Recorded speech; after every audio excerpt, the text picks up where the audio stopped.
Hi, it's me. I'm Erich Schwartzel. I'm a reporter at the Wall Street Journal here in LA, and I help out with. Oh, there's my. It's my cue. I help out with these SAG-AFTRA events. This is the first time, though, that we have done a full screening before our conversation, and what a great way to kick it off. Fascinating documentary. I'm here with John Beug, who was a producer on Chasing Trane.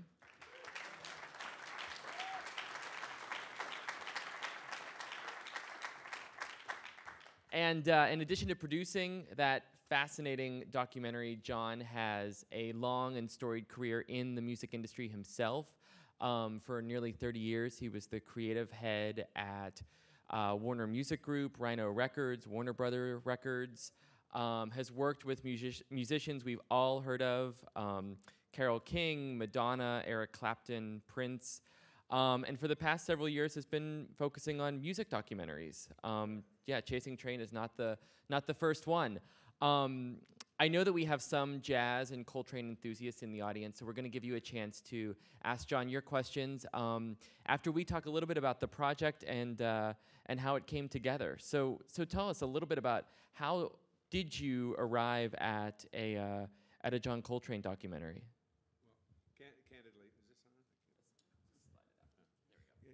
on? Candidly, just somebody asked me if I wanted to produce it, and I said, sure. You know, this is, of the projects that I've worked on in the past, nobody's ever really made a film about Coltrane, the guy, just, you know, who he was musically, you know, and without really analyzing, you know, the tracks and how he played, but more just humanizing him, which he was a pretty, well, as the film reflects, pretty interesting character in terms of his life, how he lived, and his most creative period was, well, again, as the film shows, really from about 28 when he got sober until his untimely death at 40 of liver cancer. So that's when he did the best stuff, and certainly musically was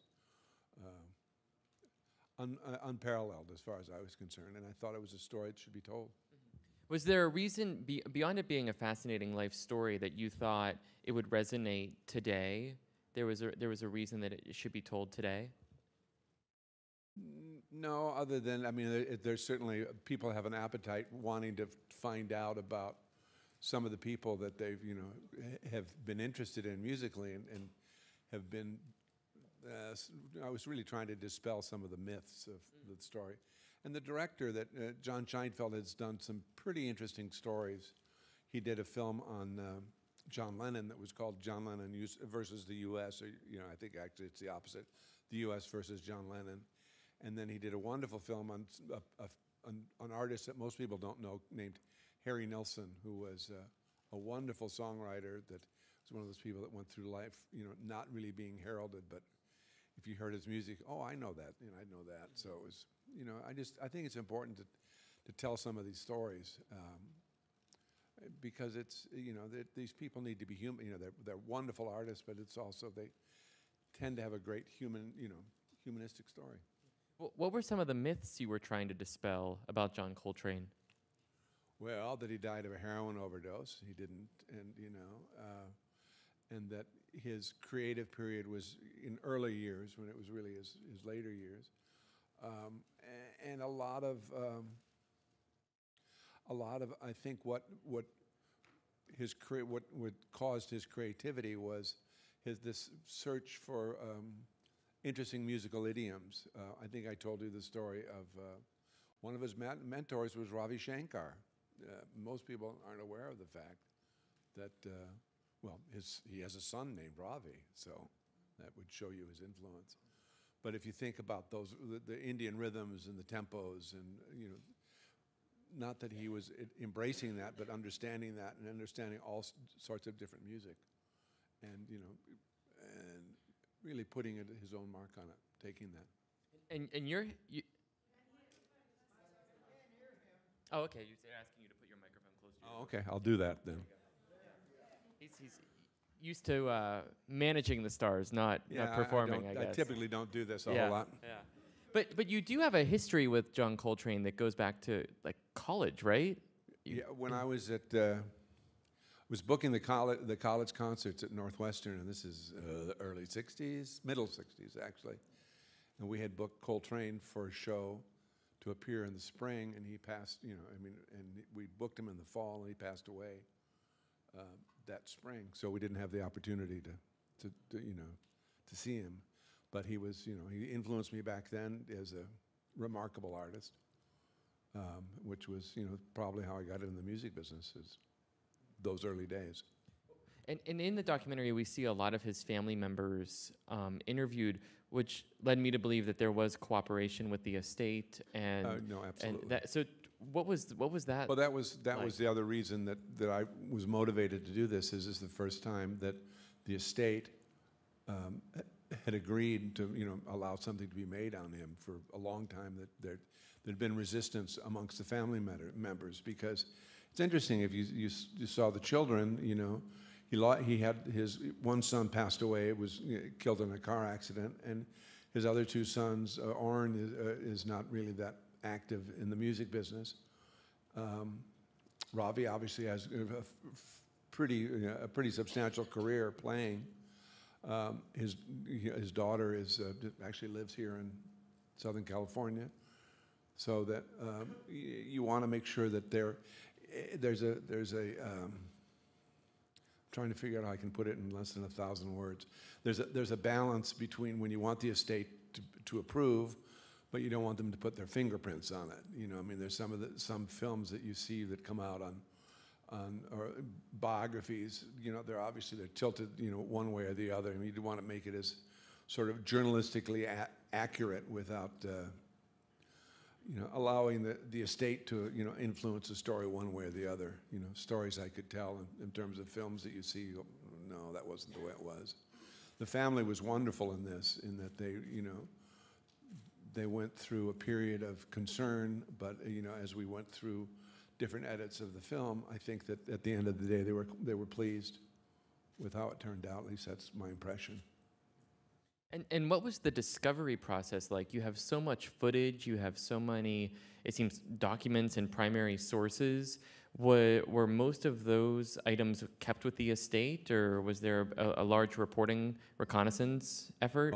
There was an exhaustive, you know, I really credit the director, John Scheinfeld, for really going out and turning rocks over and finding, I mean, some of the things that, you know, some of the material that we came across, some of the home movies. There's a little section of him in the studio, which was shot literally by one of the a bass player that just happened to be a fan of Super 8, and we discovered that his son had the footage in a box in the garage, and they, you know, unearthed it, and then there was these 4 or 5 cans of high, you know, Super 8 film that were exposed but never developed, and we developed it, and that was where they found the footage. So lots of the stills were just from unbelievable research, because, you know, he never really did a formal television interview.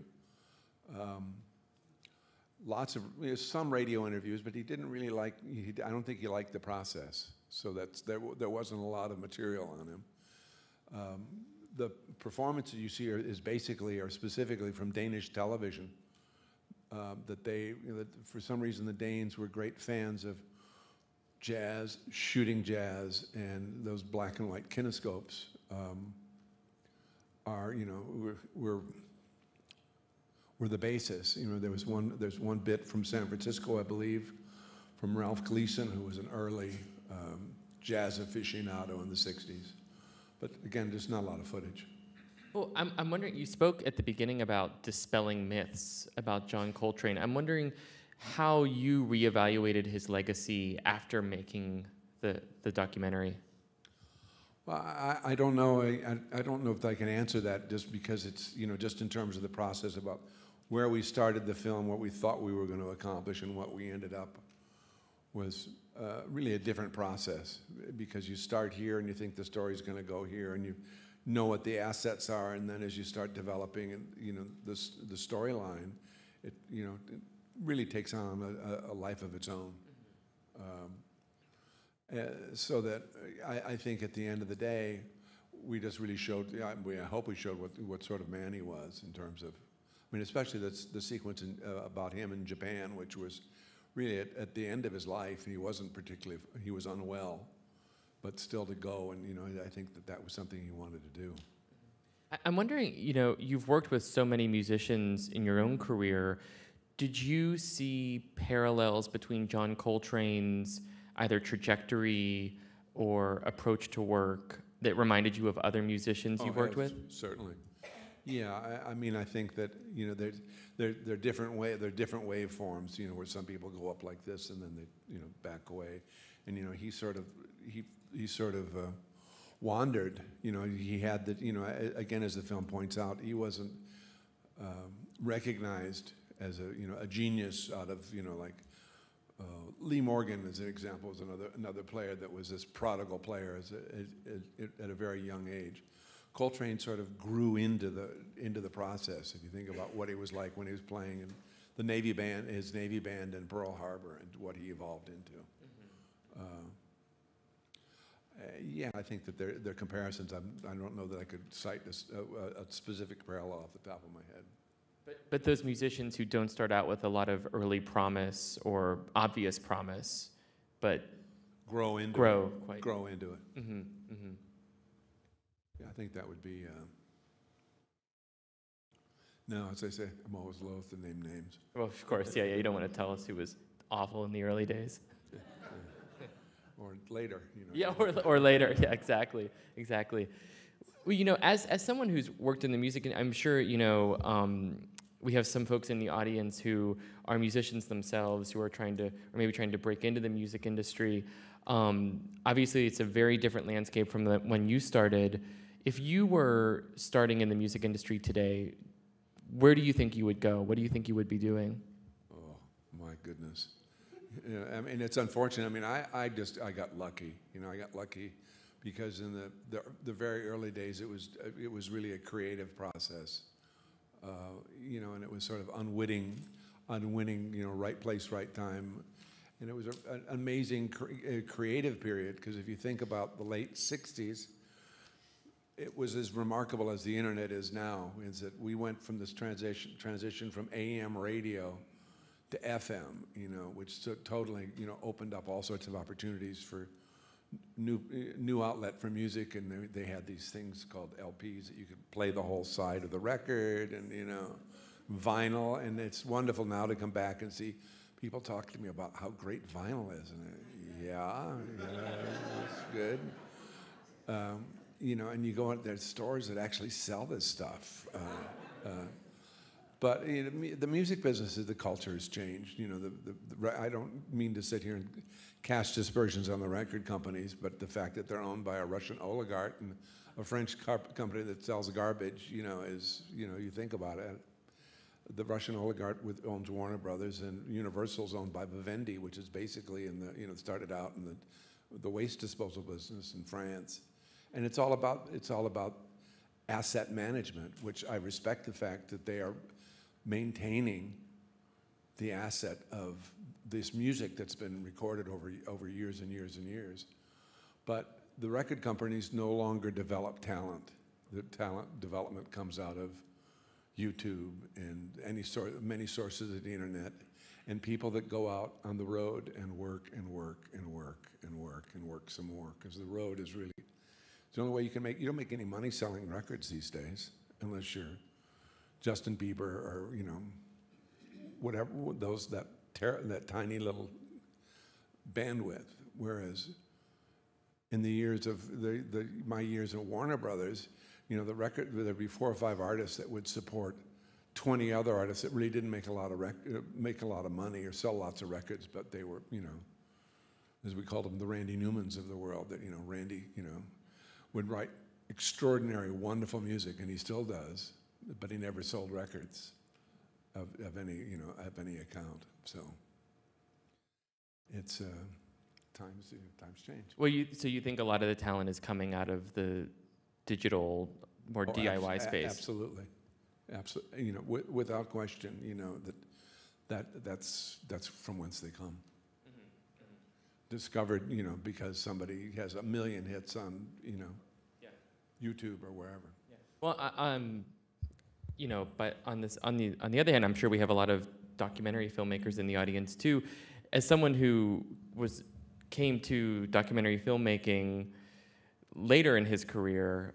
How did you transition into that? What was the first thing you do when, if you have an idea, if you have a story that you think would make a good documentary, what advice would you have for those filmmakers? I'll turn it around on you. The reason that I evolved is that, as you know, the trick in the music business is to stay ahead just one step, and to do projects and that make enough money that they don't fire you is basically, you know, and I was able to, you know, sort of lie my way through it a lot of times, and I ended up on my feet, you know, that, well, yeah, we made money on that, so well, let's do another one. And as the business evolved from people really interested in listening to people really interested in listening and maybe telling a story. I mean, you know, the way that I mean, I did when the Eagles did their reunion, it was it was dumb luck. We were standing there and said, well, this seems like a good idea, and it turned out okay, you know. And because that worked, we did, well, let's do Fleetwood Mac, you know, and Fleetwood Mac worked. So it's this interesting cycle. And then the times that I worked with Eric Clapton, again, it was, well, this seems like a good idea, let's go do it. And, you know, seeing the Cream reunited, you know, in the place that the last show that they played was, you know, these guys are unbelievable musicians, you know, and the musicianship is wonderful, that's what I'm interested in, is people that really know how to play and play well, and, you know, want to sustain. That's what it's about. So. Will you be selling this feature?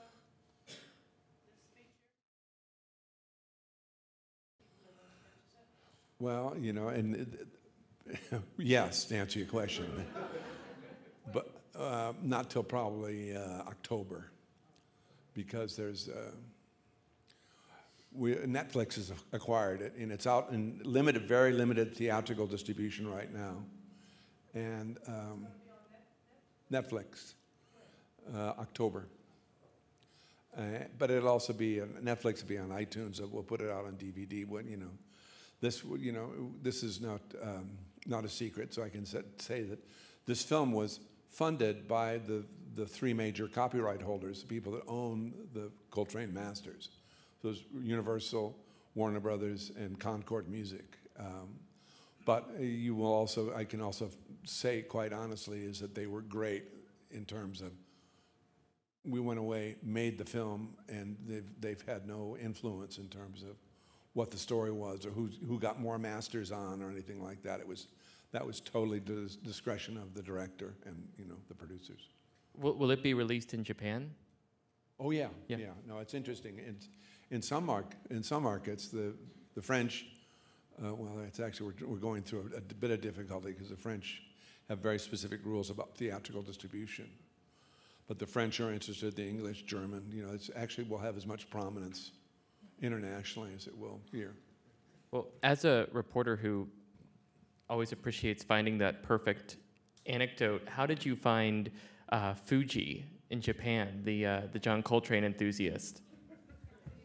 The director found him, and you know, I had heard about him, you know, but the director, you know, had to go, and he went over there and spent some time with him. And there's about a 20-minute piece that's not that we cut, but didn't end up in the film, that really outlines and goes into great detail about Mr. Fuji, and he's in the high-end kimono business. And manufactures his own silks and does all sorts of, you know, and he has literally built a building in Osaka that it's where he lives, but it's also the John Coltrane Museum, and the amount of music, ephemera, picture, you name it, it's extraordinary. It's extraordinary what he has. Similar question: how do you get Bill Clinton in your movie? Well, through a series of events, I've had interaction with Mr. President Clinton over the years, and I called him.